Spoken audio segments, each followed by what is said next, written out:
La BICIS, Banque internationale pour le commerce et l'industrie du Sénégal. La BICIS, la banque d'un monde qui change, vous offre le journal de l'économie.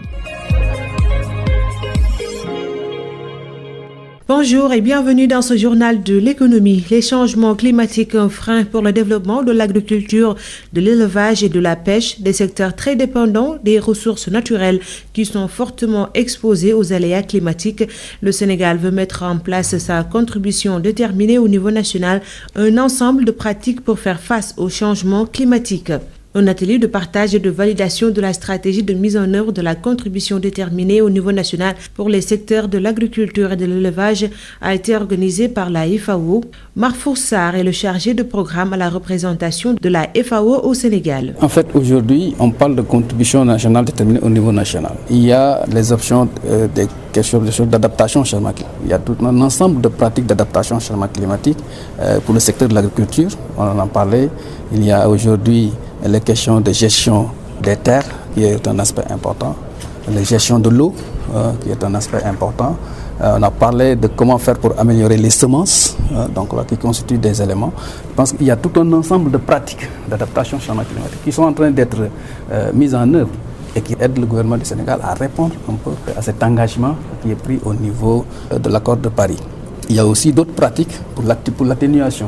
Aujourd'hui, des projets qui sont mis en œuvre sur les systèmes d'intensification de riz. Donc là, pour pouvoir un peu comment travailler davantage pour assurer la séquestration du carbone, limiter un peu les émissions de gaz à effet de serre. Donc c'est tout un ensemble de pratiques qui a été mis ensemble. Donc là, pour montrer qu'effectivement, désigner, identifier les voies et moyens des pratiques sur lesquelles il faudra s'appuyer pour que le Sénégal puisse répondre effectivement à cet engagement.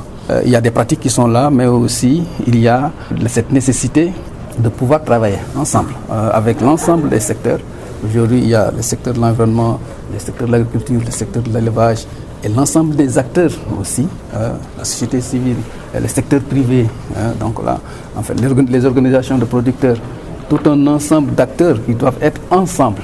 Donc là, pour qu'effectivement tout ce qui est identifié comme étant élément essentiel sur la stratégie. La contribution déterminée au niveau national va participer aux politiques que l'État est en train de mettre en place, selon Boubacar Dramé, conseiller technique au ministère de l'Agriculture et de l'Équipement rural. Notre pays met l'accent particulièrement sur les secteurs de la pêche, de l'agriculture et de l'élevage, qui sont les secteurs les plus vulnérables par rapport aux effets du changement climatique.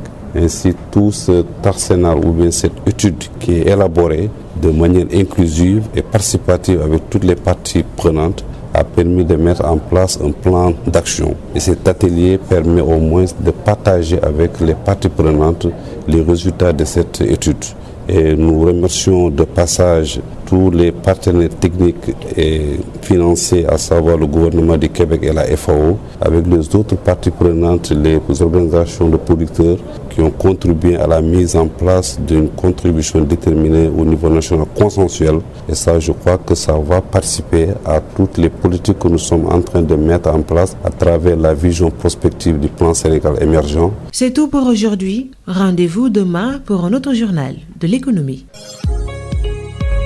La BICIS, Banque internationale pour le commerce et l'industrie du Sénégal. La BICIS, la banque d'un monde qui change, vous a offert le journal de l'économie.